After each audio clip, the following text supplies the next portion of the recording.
अस्सलाम स्टूडेंट्स। तो जी आज का हमारा टॉपिक है classification of operating system. Page number 43 के ऊपर आप आ जाएं, आपके चैप्टर नंबर 2। और ये सबसे ज़्यादा इंटरेस्टिंग और मज़े का जो है वो टॉपिक है। हम जो है दो तरह के ऑपरेटिंग सिस्टम के बारे में बात करेंगे। ठीक है, दो तरह के ऑपरेटिंग सिस्टम जो है वो एग्जिस्ट करते हैं। ठीक है, क्लासेस इसको कहते हैं, दो क्लासेस उसकी एग्जिस्ट करती हैं। एक है सिंगल यूज़र ऑपरेटिंग सिस्टम और एक है मल्टी यूज़र ऑपरेटिंग सिस्टम। हम पहले पढ़ेंगे सिंगल यूज़र ऑपरेटिंग सिस्टम।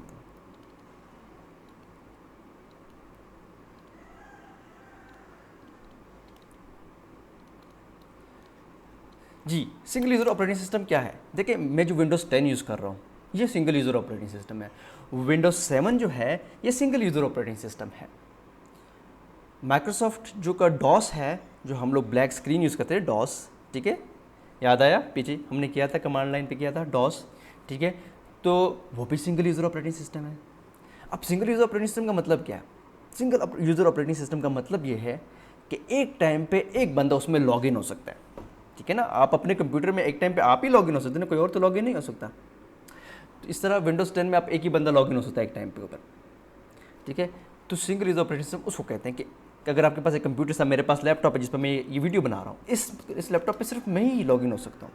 ठीक है, एक टाइम पे। ठीक है, हो सकता है मेरे कंप्यूटर के अंदर बहुत सारे यूज़र्स हों, ठीक है, बहुत सारे यूज़र अकाउंट्स हों, लेकिन एक टाइम पे एक ही लॉगिन होगा। अगर किसी और यूज़र ने लॉगिन करना है तो मुझे लॉग आउट होना पड़ेगा, या अगर मैं उसे कह दूँ कि चलो ठीक है मेरा यूज़र ही यूज़ कर लो, तो उसको लॉगिन होने की ज़रूरत ही नहीं, मेरा यूज़र ही यूज़ कर लेगा, मैं तो ऑलरेडी लॉगिन हूँ। तो सिंगल यूज़र ऑपरेटिंग सिस्टम वो होता है जिसके अंदर एक वक्त पे सिर्फ एक यूज़र लॉगिन हो सकता हो। फाइन, बात यहाँ ख़त्म। अब मज़ीद इसको थोड़ा एक्सप्लेन करते हैं।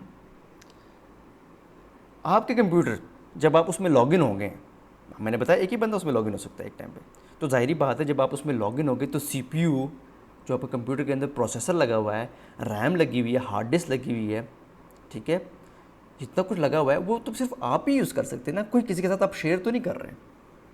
ठीक है, तो सिंगल यूज़र ऑपरेटिंग सिस्टम में क्या करते हैं, जो बंदा लॉगिन होता है बस वही सारा कुछ कंप्यूटर का यूज़ कर रहा होता है, वही कंप्यूटर का सीपीयू यूज़ कर रहा होता है, वही रैम यूज़ कर रहा होता है, वही हार्ड डिस्क यूज़ कर रहा होता है। ठीक है, ये जो सीपीयू हो गया, ये रैम हो गई, ये हार्ड डिस्क हो गई, ये सारे रिसोर्सेज ऑफ कंप्यूटर है। आपका कीबोर्ड हो गया, ये रिसोर्स ऑफ कंप्यूटर है। आपका मॉनिटर होगा, ये रिसोर्स ऑफ अ कंप्यूटर है।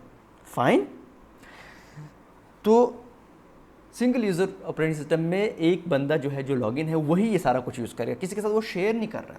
ठीक है, अच्छा जी, उसके बाद ये जो सिंगल यूज़र ऑपरेटिंग सिस्टम है किस कौन से कंप्यूटर्स पे यूज़ होता है?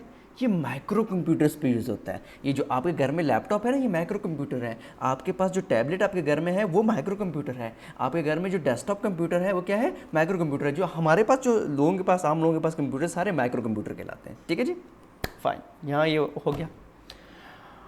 उसके बाद आपको पता है कि जब आप, ये बड़ी आम सी बात है कि हर बंदे को पता है, जब आप लॉगिन होते हैं तो सिंगल यूज़र ऑपरेटिंग सिस्टम क्या होता है कि आप एक टाइम पे बहुत सारे प्रोग्राम रन कर सकते हैं। आप गेम बेसिक खेलें, साथ में प्रिंट भी निकालें, आप बहुत सारी जो है विंडो प्रोग्राम्स ओपन कर लें। ठीक है, तो सिंगल यूज़र ऑपरेटिंग सिस्टम में एक टाइम पे आप बहुत सारे सॉफ्टवेयर रन कर सकते हैं। ठीक है, सारे सॉफ्टवेयर इकट्ठे चल रहे होंगे।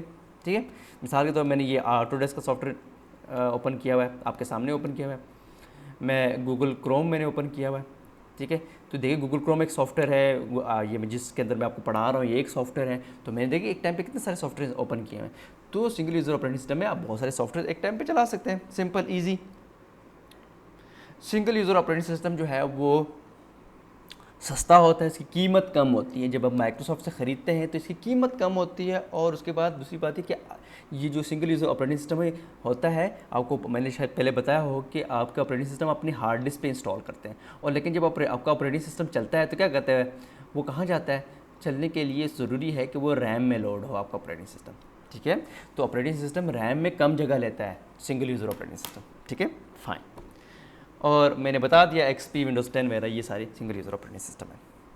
नेक्स्ट जी आता है आपके पास मल्टी यूज़र ऑपरेटिंग सिस्टम। ये इंटरेस्टिंग है।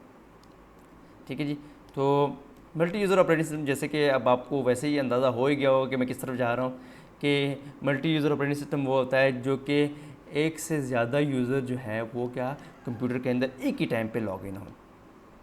ठीक है, multi user operating, O S में लिख रहा हूँ, O S means operating system. तो आप बड़े हैरान होंगे कि सर ये इतने सारे यूज़र्स जो हैं वो एक कंप्यूटर, मेरे पास लैपटॉप है, अगर मैं उसके ऊपर मल्टी यूज़र ऑपरेटिंग सिस्टम कर देता हूँ, ठीक है। मल्टी यूज़र ऑपरेटिंग सिस्टम मतलब ये कि अगर मैं माइक्रोसॉफ्ट सर्वर कर लेता हूँ इसके ऊपर, मैं इसके ऊपर जो है लिनक्स रेड हैट कर लेता हूँ या विंडोज़ नेट एंटी कर लेता हूँ, तो ये सारे मल्टी यूज़र ऑपरेटिंग सिस्टम है, ठीक है। चलो, तो मेरे पास जो मेरा जो कंप्यूटर है उस मेरे पास तो एक ही मॉनिटर की स्क्रीन है और एक ही कीबोर्ड है, ठीक है। तो इतने सारे यूज़र मेरे कंप्यूटर में किस तरह लॉगिन होंगे? वो मेरे कंप्यूटर के साथ तो एक ही कीबोर्ड लगा हुआ है, एक ही मॉनिटर लगा हुआ है। धरी बात है, मैं खुद भी तो लॉगिन हूँ, अगर किसी और ने लॉगिन होना है तो उसको अपना एक कीबोर्ड चाहिए होगा, अपना एक मॉनिटर चाहिए होगा, जिसमें उसको अपना, जहाँ से वो खुद लॉगिन हो और उसकी अपनी लॉगिन स्क्रीन हो, उसका अपना डेस्कटॉप हो, ठीक है। तो ये कैसे हो सकता है कि एक कंप्यूटर जो है वो उसके अंदर एक से ज़्यादा यूज़र जो है वो लॉगिन हो जाए, ठीक है। तो इसको तो मैं बताऊंगा भी कि कैसे होता है। तो लेकिन मैं पहले ये बता दूं, पहले मैंने आपको बता दिया कि कौन कौन से ऑपरेटिंग सिस्टम जो है वो मल्टी यूज़र ऑपरेटिंग सिस्टम है। विंडोज़ सर्वर, मैं ये लिख लेता हूँ, विंडो सर्वर हो गया, रेड हैट लिनक्स हो गई, ठीक है। और आपकी किताब में लिखे हैं उसके नाम, ठीक है, बाकी भी, ठीक है। और तो ये सारे हैं जो है मल्टी यूज़र ऑपरेटिंग सिस्टम। अच्छा, अब जो है ये जो मल्टी यूज़र ऑपरेटिंग सिस्टम है, ये मैंने आपको बताया कि एक कंप्यूटर है और बहुत सारे लोग उसमें लॉगिन होते हैं। अब एक कंप्यूटर में बहुत सारे लोग कैसे लॉगिन होते हैं, ठीक है। तो इसमें मैं आपको एक बात का जिक्र करना चाहता हूँ कि जो मल्टी यूज़र ऑपरेटिंग सिस्टम होते हैं ये सर्वर्स के ऊपर हम इंस्टॉल करते हैं, ठीक है। किसके ऊपर करते हैं? हम सर्वर्स के ऊपर करते हैं इंस्टॉल। सर्वर कुछ भी नहीं होता, सर्वर एक कंप्यूटर होता है। सर्वर क्या होता है? एक कंप्यूटर होता है, ठीक है। इस तरह आपके पास कंप्यूटर नहीं है आपके घर में, उसी टाइप का कंप्यूटर होता है, थोड़ा सा पावरफुल होता है, आपके कंप्यूटर से पावरफुल होता है, लेकिन ज़रूरी नहीं है कि सर्वर सिर्फ पावरफुल कंप्यूटर ही बन सकता है। मतलब आप आम से कंप्यूटर को भी सर्वर बना सकते हैं। तो सर्वर बनने के लिए प्रीरिक्विजिट क्या है, रिक्वायरमेंट क्या है कि आप अपने कंप्यूटर के ऊपर जो है ये विंडोज़ सर्वर कर लें या रेड हैट लिनक्स कर लें, यानी ऑपरेटिंग सिस्टम जो है मल्टी यूज़र कर दें। तो आपके पास जो माइक्रो कंप्यूटर है, अगर उसके ऊपर अगर आप जो है विंडोज़ सर्वर का ऑपरेटिंग सिस्टम कर लेते हैं या रेड हैट कर लेते हैं, तो आपका जो माइक्रो कंप्यूटर है वो भी सर्वर बन जाएगा, ठीक है। तो इसमें कोई ऐसी हार्ड एंड फास्ट रूल नहीं है, लेकिन यूजुअली जो है, क्योंकि कंपनीज़ के अंदर जो है बहुत सारा काम लोग करते हैं, ठीक है, बहुत सारे यूज़र्स होते हैं, तो वो क्या करते हैं कि वो पावरफुल कंप्यूटर ख़रीद लेते हैं जिसको हम सर्वर कहते हैं, ठीक है। और उस सर्वर के ऊपर हम क्या इंस्टॉल करते हैं? विंडोज़ सर्वर कर लेते हैं या रेड हैट लिनक्स कर लेते हैं, ठीक है। मुख्तलिफ जो मर्जी ऑपरेटिंग सिस्टम आप करना चाहें आप कर सकते हैं। मल्टी यूज़र ऑपरेटिंग सिस्टम, ठीक है, मल्टी यूज़र ज़रूरी है, ठीक है। तो ये सारे मल्टी यूज़र ऑपरेटिंग सिस्टम तो आपको इंस्टॉल कर लेते हैं। और साथ ही में सर्वर को मैनेज करने के लिए, क्योंकि ये ऑपरेटिंग सिस्टम आम बंदा तो इतना नहीं जानता ना इसको, क्योंकि देखिए ना विंडोज़ 10 तो आसान है, विंडोज़ 10 आसान है, आप आसानी से इस्तेमाल कर सकते हो, कोई इतनी ट्रेनिंग की ज़रूरत नहीं है। लेकिन विंडोज़ सर्वर जो है वो थोड़ा सा जो है एडवांस सॉफ्टवेयर होता है, एडवांस ऑपरेटिंग सिस्टम होता है। तो इसके लिए जो है लोग जो है मुख्तलिफ कोर्सेज़ करते हैं। कौन से कोर्सेज़ करते हैं? आप जो है वो माइक्रोसॉफ्ट के कोर्सेज़ हैं विंडोज़ सर्वर के लिए, वो आप कर सकते हैं। इस लिनक्स के सर्वर के लिए जो है वो मुख्तलिफ सर्टिफिकेट्स होते हैं, सर्टिफिकेशंस होती है, वो आप करते हैं, ठीक है। मुख्तलिफ इंस्टीट्यूशन जो वो ऑफ़र करती हैं। तो वो जो बंदा जो इस सर्वर को मैनेज करता है उसको हम क्या कहते हैं? सिस्टम एडमिनिस्ट्रेटर, सिस्टम एडमिनिस्ट्रेटर, ठीक है। वो मैनेज करता है इसको, उसने प्रॉपर इसकी ट्रेनिंग ली होती है, ठीक है ना। मुख्तलिफ इंस्टीट्यूशन हैं वो सर्टिफिकेशंस कराते हैं सिस्टम एडमिनिस्ट्रेशन में, जिस तरह, ठीक है। तो उसने ट्रेनिंग ली होती है। तो वो बेसिकली ये माइक्रोसॉफ्ट या का सर्वर है या रेड हैट लिनक्स का सर्वर है, जो भी है, जो भी इसके ऊपर ऑपरेटिंग सिस्टम है, उसको ये मैनेज करता है, ठीक है। सिस्टम एडमिनिस्ट्रेटर एक बंदा होता है, ठीक है, कंपनी के अंदर। तो वो क्या करता है? जाहिर बात है, कंपनी में बहुत सारे लोग यूज़र्स होते हैं, या आप ये समझ लें कि आप किसी यूनिवर्सिटी में पढ़ते हैं। तो यूनिवर्सिटी के अंदर आप जाएंगे तो आप अभी तो आपको एक्सपीरियंस नहीं हुआ, लेकिन जब किसी यूनिवर्सिटी में आप जाएंगे तो आपको अपना यूज़र मिलेगा, आपको अपना पासवर्ड मिलेगा। तो आप अपनी यूनिवर्सिटी की जो लैब होती है, कंप्यूटर लैब, उसमें आप जाके अपने यूज़र नेम और पासवर्ड से किसी भी कंप्यूटर में जाके आप बैठ के लॉगिन हो सकते हैं, ठीक है। तो ये जो यूज़र सिस्टम एडमिनिस्ट्रेटर होता है वो क्या करता है कि सर्वर के अंदर जाके आप लेट्स सपोज वो आपकी कंपनी के अंदर या आपकी यूनिवर्सिटी जिसके अंदर पढ़ रहे हैं उसके अंदर 50 स्टूडेंट्स पढ़ते हैं। तो 50 स्टूडेंट्स के लिए क्या कर देगा? यूज़र अकाउंट्स क्रिएट कर देगा, यूज़र नेम क्रिएट कर देगा और उसके पासवर्ड क्रिएट कर देगा, ठीक है।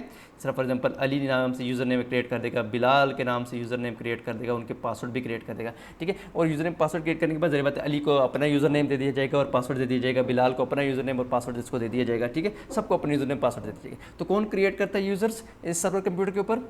ठीक है, मेरे पास सर्वर कंप्यूटर के ऊपर कौन सा ऑपरेटिंग सिस्टम इंस्टॉल है, मल्टी यूज़र ऑपरेटिंग सिस्टम, और उसके अंदर यूज़र कौन क्रिएट करेगा, सिस्टम एडमिनिस्ट्रेटर, ठीक है। यूज़र क्रिएट करने के